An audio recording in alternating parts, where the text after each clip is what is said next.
เวลากลางคืนก่อนหลับตานอนยังคิดถึงเธอจับหัวใจเวลาที่เหงา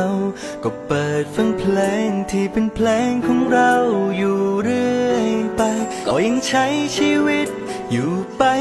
วันๆยังฝันว่าเธออยู่ข้างกาย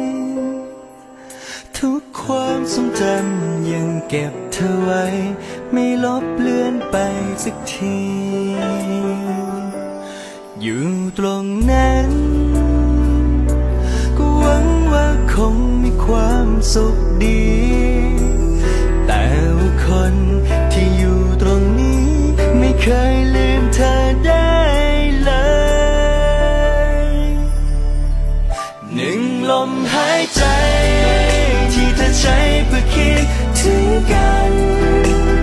ในเวลาสั้นๆก็คงไม่นานแล้วเธออาจลืมฉันไปแต่ลมหายใจเข้าออกของฉันมันยังไม่เคยมีใครได้โปรดรู้ไว้สักนิดมีคนใช้ทั้งชีวิตเพื่อคิดถึงเธอ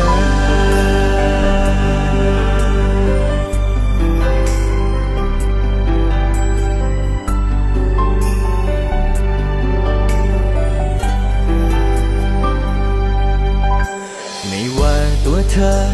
จะห่วงใยใครใจฉันก็ยังห่วงแค่เธอหากเธอมีใครที่คอยดูแลเป็นความรักแท้จริงที่ได้เจอหากว่าเธอไปดีก็คงดีใจแต่ถ้าไม่มีใครอยู่ข้างเธอรักฉันยังคงรออยู่เสมอเก็บไว้ให้เธอผู้เดียวอยู่ตรงนั้นก็หวังว่าคงมีความสุขดีแต่ว่าคนที่อยู่ตรงนี้ไม่เคยลืมเธอได้เลยหนึ่งลมหายใจที่เธอใช้เพื่อคิดถึงกัน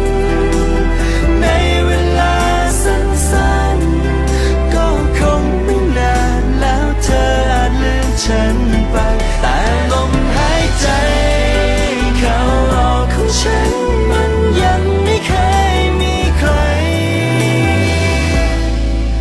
ได้โปรดรู้ไว้สักนิดมีคนใช้ทั้งชีวิตเพื่อคิดถึงเธอ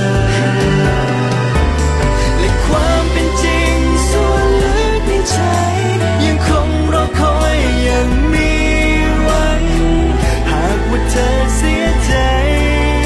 ให้รู้ยังมีฉันที่รออยู่หนึ่งลมหายใจที่เธอใช้เพื่อคิด